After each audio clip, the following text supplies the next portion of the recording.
किसान भाइयों राम राम सा। आपका अपने YouTube चैनल में स्वागत है आपका। तो किसान भाइयों, आज हम एक महत्वपूर्ण रोग के बारे में चर्चा करेंगे जो आमतौर पर सभी के लगभग लगभग पशुओं में हो जाता है। वो जिससे पशु तो मृत नहीं होता है, बट पशु की उत्पादक क्षमता खत्म हो जाती है। आज हम बात करने जा रहे हैं FMD मतलब खुरपका मुंहपका रोग के बारे में, जिसको खुरसीटा भी बोलते हैं और इंग्लिश में बोलते हैं FMD foot and mouth disease. Foot and mouth disease खुरपका मुंहपका रोग के अंदर मुंह में छाले हो दोस्तों, जिसमें पशु के मुंह में छाले हो जाते हैं, पैरों में छाले हो जाते हैं और कभी कभी देखा गया है तो उसके और ही अडर में भी छाले हो जाते हैं। तो इस तरीके के जब लक्षण किसी पशु में आते हैं तो उसके अंदर खुरपका मुंहपका रोग हो जाता है। अब ये खुरपका मुंहपका रोग क्यों फैलता है, इसका क्या कारण है दोस्तों? पहले इसको समझना चाहिए। एक ये वायरल डिजीज है, वायरल डिजीज वायरस। जैसा कि हमने कोरोना में देखा था कि छुआछूत से भी बीमारियां फैल रही थी, ऐसे ही FMD जो खुरपका मुंहपका रोग है वो एक वायरल डिजीज है जो छुआछूत के द्वारा फैलती है। जैसे किसी पशु के मतलब FMD खुरपका मुंहपका रोग हो गया और दूसरा पशु उसके बगल में बंध रहा है या उसी बाड़े में बंध रहा है, जो भी उसका पशुपालक भाई हमारा जो भी ओनर है उसका पशु का, तो वो क्या करता है कि इन चीजों का विशेष ध्यान नहीं रखता है। एक पशु को अगर खुरपका मुंहपका रोग हो जाता है तो वो क्या करता है कि दूसरे पशु वगैरह को चारा मतलब कि उन्हीं हाथों से वगैरह से खिलाता रहता है और वो जूठा जो चारा होता है उसका वो भी और अन्य पशु भी चरते रहते हैं। तो खुरपका मुंहपका रोग की रोकथाम के लिए, ये खुरपका मुंहपका को हमें अगर रोकना है, स्टॉप करना है, तो अगर किसी पशु के खुरपका मुंहपका रोग हो जाए तो सर्वप्रथम उस पशु को हमें अलग कर देना चाहिए। और जैसे उसका चारा पानी है, उसका चारा पानी किसी दूसरे को नहीं देना चाहिए। उसके पानी की व्यवस्था हमें अलग रखनी चाहिए। और जो भी उस पशु के संपर्क में है जिसको खुरपका मुंहपका रोग हुआ है, वो जो भी पशुपालक है उसको जैसे ही दूसरे पशु के पास जाए, स्वस्थ पशु के पास, तो अपने हाथ पैर धो लेने चाहिए। जहां तक है उस व्यक्ति को अलग ही रहना चाहिए, क्योंकि ये वायरल डिजीज है। ये छूत के द्वारा, हाथों के द्वारा, पानी के द्वारा, चारे के द्वारा और जहां तक हो सके तो ये हवा के द्वारा भी हमारे बाड़े में फैल जाती है। अगर हम इन चीजों की वो करेंगे तो जहां तक है हमारे पशुओं में खुरपका मुंहपका रोग फैलने से हम बचा सकते हैं, मतलब अगर फैल गया है तो। ठीक है, खुरपका मुंहपका रोग के लक्षण क्या होते हैं?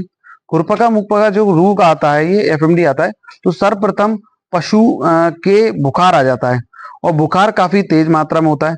स्टार्टिंग में जब उसके लक्षण नहीं आ पाते हैं, जैसे खुरों में छाले पड़ना और मुंह में छाले पड़ना, कभी कभी वो दिखाई नहीं देते हैं लक्षण, वो सर्वप्रथम उसके पहले बुखार आ जाता है। तो हम क्या सोचते हैं कि भाई बुखार आ गया हमारे पशु को, हमने उसको इलाज विलाज करवा दिए, इंजेक्शन लगवा दिए, फिर भी हमारा पशु नहीं चल रहा है। तो अगर ऐसा मौसम है या जैसे बरसात के मौसम में खुरपका मुंहपका रोग पड़ता है, ऐसे समय पर अगर आपके पशुओं में बुखार वगैरह आ रहा है तो उसको बुखार वगैरह को तो आप चेक करवा के उसका ट्रीटमेंट इमीडिएटली करवाइए, इलाज तो करवाइए। भाई इलाज करवाने से के टाइम पे ये भी सावधानी बरतिए कि उसके खुरों को चेक कर लें, हम उसके मुंह को चेक कर लें। अगर मुंह को ये चेक कर लें कि मुंह में कहीं छाले वगैरह तो नहीं है। वैसे पशु को भी दिख जाता है कि पशु के मुंह से लार आने लगती है। कभी कभी तो ये बीमारी इतनी सीवियर स्टेज पर आ जाती है, कभी गंभीर रूप में, कि पशु का बिल्कुल मुंह भर जाता है छालों से। उसकी जीभ होती है, जीभ की जो ऊपर की परत होती है वो भी पूरी उखड़ जाती है। तो ये जो रोग है बहुत गंभीर स्थिति में भी आ जाता है, कई कई बार इसमें पशु की मृत्यु हो जाती है। वैसे ज्यादातर देखा गया है कि जिनके खुरपका मुंहपका रोग आया है उनमें मृत्यु दर कम है, बट अगर देखभाल सही तरीके से कर ली गई है तो पशु को बचाया जा सकता है। अब जैसे ये रोग आ गया, ये जो मैंने लक्षण बताया भी आपको कि उसके जीभ में छाले और उसके खुरों में छाले पड़ जाते हैं, कई कई बार जब गंभीर स्थिति आती है तो उसके थनों में भी छाले पड़ जाते हैं। तो उसके अडर में, थनों में भी छाले पड़ जाते हैं। और जब पशु देखते हैं कि वो थोड़ा सा लंगड़ा के चल रहा है, अगर इस तरीके से कभी भी सिम्टम दिखाई दें तो आप लापरवाही ना करें, आप तुरंत ही अपने नजदीकी पशु चिकित्सक से संपर्क करें और जो भी दवाइयां हैं उन्हें देने की करें। तो ये तो रहे उनके लक्षण। अब ये रोग हमारे पशुओं में आए नहीं, हम उसके लिए क्या क्या कर सकते हैं? सर्वप्रथम तो हमें इसका टीकाकरण करवाना चाहिए। सर्वप्रथम जो भी पहली बार जब इसकी डोज किसी मतलब कि पशु में लगेगी, गाय हो, भैंस हो, भेड़ हो, बकरी हो और सुगर, इन चारों पांचों जानवरों में जो खुर वाले जानवर होते हैं उनमें खुरपका मुंहपका रोग फैलता है। तो जो जो भी जैसे गाय है, भैंस है और भेड़ है, बकरी है, जब उनकी उम्र 3 से 4 महीने के हो पहली बार बच्चे, उनको पहली डोज हमें लगवा देनी चाहिए। उसके बाद जब बच्चा है उसके बाद उसके 28 दिन बाद बूस्टर डोज लगती है। ऐसे ही जो हमारे बड़े एनिमल हैं, बड़े जानवर हैं, बकरा बकरी भी हैं और सभी जो बच्चे नहीं हैं, तो उनको हर 6 महीने में खुरपका मुंहपका रोग का टीका लगना चाहिए। इसके लिए सरकार, भारत सरकार भी काफी सचेत है। भारत सरकार FMD CP मतलब खुरपका मुंहपका नियंत्रण कार्यक्रम भी चलाती है हर 6 महीने में, जिसको अगस्त और फरवरी के महीने में लगभग लगभग हर राज्य सरकारें अपने अपने अनुसार चलाती हैं। तो इसका अगस्त में इसलिए टीकाकरण करते हैं क्योंकि जुलाई से अगस्त के बीच बीच में ये मौसम में बदलाव होता है, बारिश होती है, उस समय खुरपका मुंहपका रोग के फैलने के चांसेस ज्यादा रहते हैं। तो इसलिए खुरपका मुंहपका का टीका अगस्त के महीने में, फरवरी के महीने में हमें लगवा लेना चाहिए। अगर हम टाइम टू टाइम टीकाकरण करवाएंगे और सही टीकाकरण करवाएंगे, जो कोल्ड चेन मेंटेन करके टीकाकरण लग रहा है, तो हमारे पशुओं में ये भयानक बीमारी नहीं आएगी।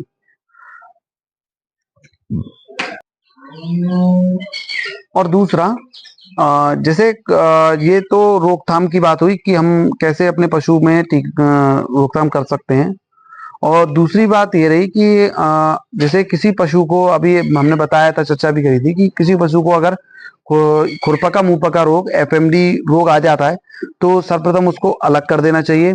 जो भी उसकी व्यक्ति देखरेख करता है वो उसको सेपरेटली अलग करे, उसके बर्तन वगैरह अलग करे जिनमें उन्हें पानी पानी पिलाया जाता है, उसके खनौटे अलग रहे, उसका चारा पानी सब कुछ अलग रहे, जिससे क्या अगर ये रोग आ जाता है तो दूसरे पशुओं में वो रोग ना फैले। अब जैसे किसी पशु को ये आ ही गया तो करना क्या चाहिए? सर्वप्रथम इसमें जो मेडिसिन काम में लेंगे हम लोग, इसमें बुखार आता है, इसमें क्या है कि वायरस की तो कोई बीमारी का इलाज है नहीं है। अगर पशु को बुखार आया है तो हमें बुखार की उसको गोलियां दवाइयां दे देनी चाहिए। कभी पशु चिकित्सक को बुला के भी आप पशु चिकित्सक से सलाह लेकर, पशु चिकित्सक के अनुसार, जैसे पशु चिकित्सक कहता है कि भाई इसको इंजेक्शन लगवाने तो इंजेक्शन लगवाइए, वरना गोली भी दे सकते हो आप बुखार की लाके। तो कई प्रकार की गोलियां आती है मार्केट में, जैसे नीमोवेट आती है जिसमें नीमोसलाइट सॉल्ट होता है, और लॉक नाम की गोली आती है जिसमें पैरासिटामोल वगैरह होते हैं, जिनसे बुखार उतर जाता है और पशुओं को सेकेंडरी इन्फेक्शन नहीं लगता है, मतलब दूसरे रोग नहीं लगते हैं। और एंटीबायोटिक वगैरह भी हम दे सकते हैं जिससे उसके जल्दी घाव सूखें और जल्दी चारा पानी वो। तो अब हम इसके ट्रीटमेंट की बात करते हैं कि जब इसके मुंह में छाले हो जाते हैं तो छालों को, जैसे हमने प्रैक्टिकली देखा है कई बार करके कि जो लाल दवा होती है, लाल दवा का काफी लाइट सॉल्यूशन होता है, मतलब बहुत कम मात्रा में लाल दवा को एक चना मटर के दाने के बराबर 1 लीटर पानी में घोल लीजिए। घोलने के बाद उसके खुरों को साफ करिए और उसके मुंह में सिरिंज से इस तरीके से डालिए कि उसका कुल्ला हो जाए, पेट में ना जा पाए दवाई। दवाई तो बाहर, मतलब जो लाल दवा है, पोटेशियम परमैंगनेट है, उसका एक तरीके से मुंह में फिर के बाहर आ जाए, जिससे क्या होगा उसके जो अंदर के घाव हैं, घाव मतलब कि जल्दी से जल्दी हील होंगे। और आप जैसे ग्लिसरीन होती है, ग्लिसरीन कई लोग मतलब कि सरसों के तेल की रोटी चिपड़ के देते हैं, तो आप वो भी दे सकते हो, सरसों के तेल की रोटी, या फिर उसमें आप थोड़ा सा बोरिक एसिड पाउडर और मिला दीजिए। बोरिक एसिड पाउडर क्या है कि उसको जल्दी हील करने में और घाव भरने में आसानी से घाव भर जाते हैं। और जब भी हम उसको चारा वारा रखते हैं अपने पशु को, कि जब उसके मुंह में छाले हो जाते हैं तो हमें ये विशेष ध्यान रखना चाहिए कि तूड़ा और कुट्टी, मतलब जो गेहूं का भूसा वगैरह होता है, उसको हमारा पशु चर नहीं सकता है। क्योंकि जैसे आपने देखा होगा कि हमारे भी जब छाले हो जाते हैं तो हम लोग क्या करते हैं कि भाई जो दलिया वगैरह ऐसी चीज होती है, नरम चीज को खा सकते हैं। अब हार्ड चीज को हम खाएंगे तो हमारे छालों में लगेगी, तो हार्ड चीज को आप ज्यादा से ज्यादा अवॉइड करिए। जैसे उसको हो सके तो अच्छे से अच्छा हरा चारा दीजिए, क्योंकि हरा चारा नरम होता है, और उसको थोड़ा सा गीला करके बाट दलिया दीजिए। और ऐसे टाइम पर आप उसको सोडा बाइकार्ब, मतलब कि खाने वाला सोडा भी देना चाहिए, जो लैब वाला होता है, मेडिकल की स्टोर से लेकर आप दे सकते हो, क्योंकि उससे क्या उसका पाचन भी दुरुस्त रहेगा। खान पीन का विशेष ध्यान रखना है कि पशु इस समय पे छाले होने के बाद कि खाता तो कम है, जिससे, और उसे ऐसा ही चारा हम पटके जिससे वो आसानी से खा सके। और दूसरा कि लाल दवा से उसके पैरों के खुरों को धोना चाहिए। और अगर हो सके तो विटामिन सी का इंजेक्शन एस्कॉर्बिक एसिड के नाम से कई कंपनियों के इंजेक्शन आते हैं, आप एस्कॉर्बिक एसिड विटामिन सी का इंजेक्शन भी लगवाइए, जिससे क्या है उसके अंदर, शरीर के अंदर इम्यूनिटी डेवलप होगी और उसके घाव भरने में और जल्दी से जल्दी। अब हम एक बार दोबारा से इसके रिव्यू कर लेते हैं कि हमें क्या क्या देना चाहिए अगर ये रोग हो जाता है। रोकथाम के लिए तो टीकाकरण है, हमें टीकाकरण करना चाहिए। और अगर पशु के रोग हो जाता है तो सर्वप्रथम उसको बुखार होता है तो बुखार की हमें दवाई देनी चाहिए। बुखार की आप टैबलेट दे सकते हो या इंजेक्शन दे सकते हो बुखार का। उसके बाद कोई जो उसके दूसरे, मतलब कि जब पशु कमजोर हुआ तो दूसरे बैक्टीरिया उस पर अटैक ना करें, तो उसको एक एंटीबायोटिक टैबलेट या इंजेक्शन देना चाहिए। उसके मुंह को साफ करने के लिए लाल दवा के पानी से साफ करना चाहिए और उसके खुरों को लाल दवा के पानी से साफ करना चाहिए। ग्लिसरीन या तेल, उसमें बोरिक एसिड पाउडर मिला के मुंह पे के छालों को साफ करना चाहिए। फिर उसको हरा चारा, ऐसा चारा, नरम चारा देना चाहिए जिससे वो खा सके, छालों में वो लगे नहीं और उसको तकलीफ ना हो खाने में।